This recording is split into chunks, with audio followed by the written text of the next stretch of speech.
They tell you to walk 10,000 steps and call it a day. They hand you a gym membership and hope you figure it out. But what if the real secret to keeping your legs strong past 60 has nothing to do with treadmills or weight machines? What if it's hiding in the daily movements of a culture where 90-year-olds still climb stairs without a second thought? In Japan, the average life expectancy is 84 years. But here's what matters more. Japanese elders don't just live longer. They walk longer. They squat longer. They move through their 80s and 90s with leg strength that would make a 70-year-old American jealous. The difference isn't genetics. It's not luck. It's 6 specific exercises they do almost unconsciously every single day that keep their legs from giving out. You're about to learn all 6. And I'm going to walk you through them in reverse order, starting with the simplest and building to the most powerful. Number 2 on this list is the one that surprised me the most when I first saw it in action. But number 1? That's the movement that rewrites everything you thought you knew about keeping your legs strong after 60. It takes less than 90 seconds a day, and the results show up faster than almost anything else on this list. Before we dive in, drop a comment and let me know where you're watching from and how old you are. I want to know who's here and what part of the world is paying attention to this. Let's start with number 6. The simplest one. The one you've probably dismissed 100 times. Sitting and rising from the floor without using your hands. In Japan, this isn't a party trick. It's a daily necessity. Homes have low furniture. Meals happen on the floor. Getting down and getting back up is part of the rhythm of the day. And that rhythm builds something you can't buy in a bottle. Here's why it matters. Every time you lower yourself to the floor and push back up without grabbing onto something, you're firing your quadriceps, glutes, hamstrings, and core in a coordinated chain. You're training balance, joint mobility, and muscular endurance all at once. It's a full-body stress test disguised as a simple movement. And research from institutions studying aging and mobility has found that people who can sit and rise from the floor without hand support have significantly lower mortality risk over the next several years. The ability to do this correlates with cardiovascular health, muscle preservation, and overall functional independence. Let me tell you about Margaret. She's 72, a retired schoolteacher from Ohio. When I first met her, she couldn't get off the floor without pushing off the ground with both hands and rolling to her knees. Her hips were stiff. Her thighs shook. She avoided sitting on the floor altogether because getting up was embarrassing and exhausting. I had her practice just the lowering part first. She'd sit on a low ottoman, then a stack of cushions, then a single cushion, learning to control the descent with her legs instead of dropping. 2 weeks later, she could lower herself to the floor slowly. 3 weeks after that, she stood back up using only one hand for balance. 6 weeks in, she did it hands-free. She sent me a video of herself sitting cross-legged on her living room floor, laughing, because she hadn't done that since she was 40. Here's the protocol. Start by standing next to a sturdy chair or countertop you can hold for balance. Lower yourself into a kneeling position, then sit back onto your heels or cross your legs. Pause there. Then reverse the movement. Push through your legs to rise. If you need to use your hands on the floor or the chair, that's fine. Do it 5 times a day. Every few days, reduce the hand support. Use one hand instead of 2. Use fingertips instead of your palm. Eventually, try it hands-free. If your knees hurt, place a folded towel under them. If you can't kneel, start from a seated position on a low bench and practice standing up without pushing off. Now here's the kicker. This movement doesn't just train your legs. It trains your brain to trust your legs. And that trust is what keeps you moving freely into your 80s. Number 5. Walking barefoot on uneven surfaces. In traditional Japanese homes and gardens, shoes come off. Feet meet wood, stone, gravel, grass. The ground isn't flat. It shifts. It demands tiny adjustments from your ankles, your arches, the small stabilizing muscles in your feet and lower legs. And those adjustments build a foundation that prevents falls. Why it matters? Your feet contain more than 100 muscles, tendons, and ligaments. Most of them go dormant when you spend decades in cushioned shoes on flat floors. When those muscles weaken, your ankles become unstable. Your balance deteriorates. You're more likely to roll an ankle, stumble on a curb, or lose your footing on uneven pavement. Walking barefoot on varied terrain wakes those muscles back up. It strengthens the intrinsic foot muscles, improves proprioception, which is your body's sense of where it is in space, and reduces fall risk. Studies on balance and aging have shown that barefoot walking on textured surfaces can improve stability and gait quality in older adults. I worked with a man named Robert, 68, a former electrician who'd had 2 ankle sprains in 3 years. He wore orthotics in his shoes and avoided walking on anything but smooth sidewalks. I asked him to spend 5 minutes a day walking barefoot in his backyard, which had a mix of grass, dirt, and small stones. He thought I was crazy, but he tried it. Within 2 weeks, he noticed his feet felt more awake. Within a month, his ankles felt steadier. After 3 months, he walked a rocky trail without fear for the first time in years. Here's what you do. Find a safe outdoor space with varied texture. A backyard with grass and gravel works. A sandy beach is ideal. Even a textured doormat or a balance pad indoors can help. Walk slowly, barefoot, for 5 to 10 minutes a day. Pay attention to how your feet adjust to the surface.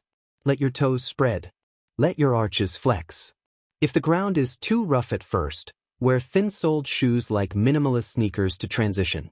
Avoid this if you have neuropathy or open wounds on your feet. But if your feet are healthy, this simple practice rebuilds the foundation your legs depend on. And here's the truth they don't tell you.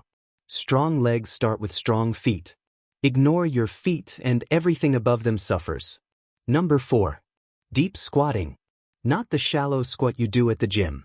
The full, hips below knees, heels on the ground squat that Japanese elders drop into while gardening, cooking, or resting. In Japan, this position is called a resting squat. It's not exercise. It's a posture. And it keeps the hips, knees, and ankles mobile in a way that chair sitting never will. Why it matters? A deep squat demands full range of motion from your hip joints, knees, and ankles. It stretches your calves, Achilles tendons, and hip flexors. It strengthens your glutes, quadriceps, and core. And it improves circulation to your lower legs. When you can comfortably hold a deep squat for 30 seconds or more, you're telling your body that your joints still work the way they were designed to.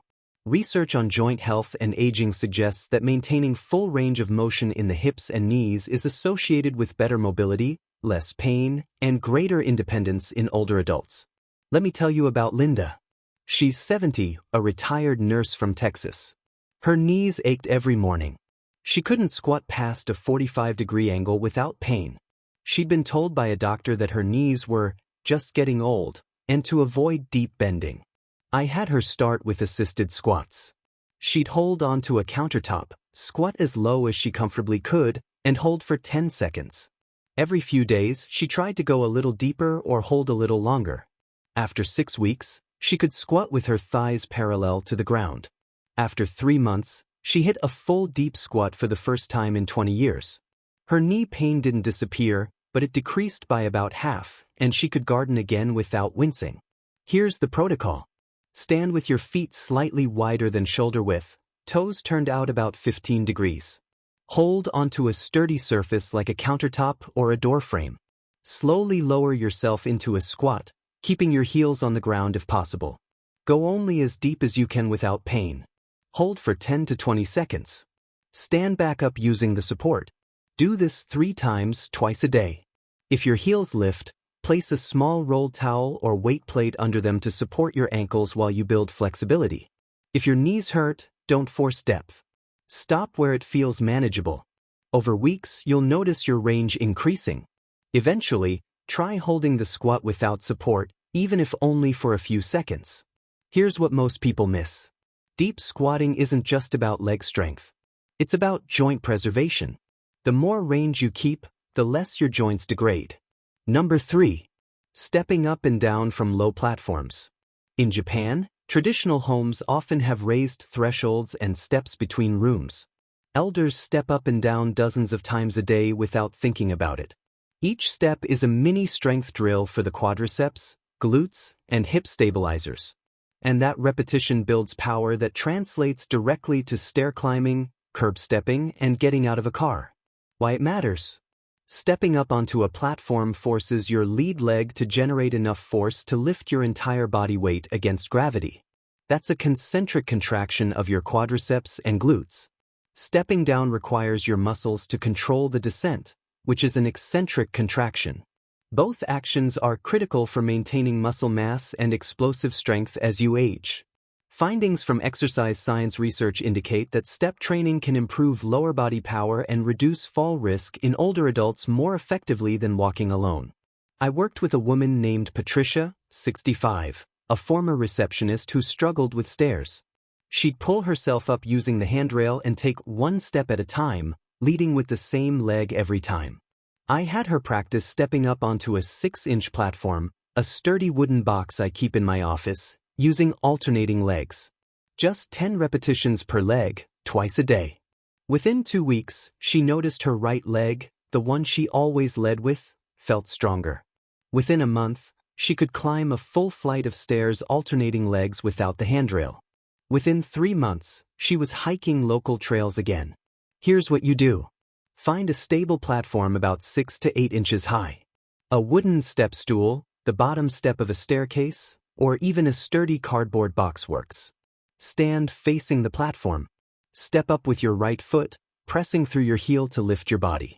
Bring your left foot up to meet it. Step back down, right foot first, then left. Repeat 10 times. Then switch, leading with your left foot. Do this twice a day.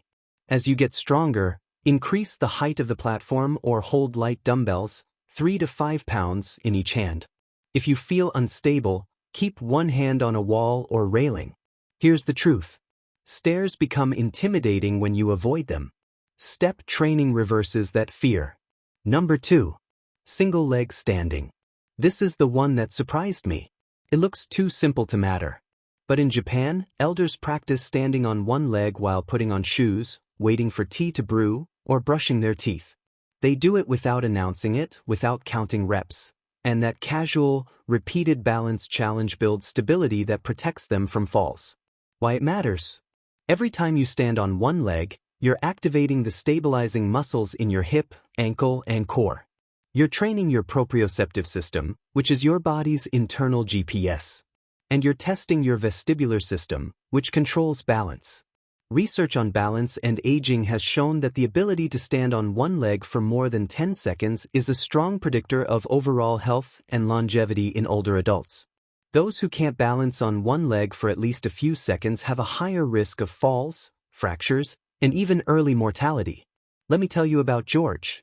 He's 74, a retired firefighter from Pennsylvania. He'd started catching his toe on carpets and stumbling over uneven sidewalks. His wife noticed he was grabbing onto furniture more often. I had him practice standing on one leg for just 10 seconds, twice a day, next to a countertop he could touch if needed. He could barely manage 5 seconds at first, but he kept at it. After 2 weeks, he hit 10 seconds. After a month, 20. After 3 months, he could stand on one leg for 45 seconds without support. His stumbling stopped. He felt more confident walking. Here's the protocol. Stand next to a sturdy surface, like a kitchen counter or the back of a couch. Lift one foot a few inches off the ground. Hold for 10 seconds. Touch the counter if you start to wobble. Lower your foot and repeat with the other leg. Do this twice a day. As you improve, increase the hold time to 20, 30, then 60 seconds. Make it harder by closing your eyes, standing on a softer surface like a pillow, or turning your head side to side while balancing. If you have severe balance issues, start by just shifting your weight to one leg while keeping the other foot lightly touching the ground. Here's the kicker. Balance isn't something you lose suddenly. It fades gradually, invisibly, until one day you trip and can't catch yourself. Single leg standing stops that fade. Now we've reached number 1. The movement that does more for leg strength after 60 than almost anything else you can do. And it takes 90 seconds. Calf raises with a hold. In Japan, elders perform slow, controlled calf raises throughout the day. Rising onto the balls of their feet, holding at the top, lowering slowly. It happens while washing dishes, waiting for a train, standing in a doorway. And those repetitions build the kind of lower leg power that keeps your stride strong and your ankle stable. Why it matters. Your calf muscles, the gastrocnemius and soleus, are your body's secondary heart. They pump blood back up from your feet to your heart. When they weaken, circulation suffers. Your ankles become unstable. Your push-off during walking loses power, which shortens your stride and makes you shuffle. And shuffling leads to tripping. Calf raises strengthen those muscles, improve circulation, and restore the spring in your step. Research on gait and aging has found that calf strength is directly linked to walking speed, balance, and independence in older adults. Weak calves are one of the earliest predictors of mobility decline. I'll tell you about Helen. She's 76, a retired accountant from California. She'd started shuffling when she walked. Her stride had shortened, and she couldn't walk more than a block without her calves cramping. I had her do calf raises every morning and evening. 20 slow repetitions, holding at the top for 2 seconds. She did them at her kitchen counter while her coffee brewed. Within a week, her calves stopped cramping. Within 3 weeks, her stride lengthened. Within 2 months, she walked a mile without stopping, something she hadn't done in 5 years. Here's the protocol. Stand with your feet hip-width apart, hands resting lightly on a countertop or the back of a chair for balance. Rise up onto the balls of your feet as high as you can. Hold at the top for 2 full seconds. Lower slowly, taking 3 seconds to come back down. Repeat 20 times. Do this twice a day. As you get stronger, try doing it on one leg, or stand on the edge of a step with your heels hanging off to increase the range of motion. If your calves are weak, start with 10 repetitions and build up. Here's the principle they don't teach you. Leg strength after 60 isn't about lifting heavy weights. It's about consistent, controlled movement that challenges your muscles in the ranges you actually use in daily life. The Japanese figured this out centuries ago. They didn't need gyms. They built strength into their routines. Sitting on the floor, walking barefoot, squatting to rest, stepping over thresholds, balancing on one leg, rising onto their toes. 6 movements, practiced daily, that keep their legs strong into their 90s. You don't need to move to Japan to make this work. You just need to add these 6 exercises into your day. Start with the one that feels easiest. Maybe it's calf raises while you wait for the microwave. Maybe it's barefoot walking in your yard. Maybe it's practicing a deep squat while you hold onto the counter. Do that one movement every day for a week. Then add the next. Within a month, you'll have all 6 woven into your routine. Within 3 months, you'll feel the difference in your legs. They'll feel steadier, stronger, more like they did 10 years ago. Which of these 6 exercises are you going to start with and why? Drop a comment and let me know. I want to hear your plan.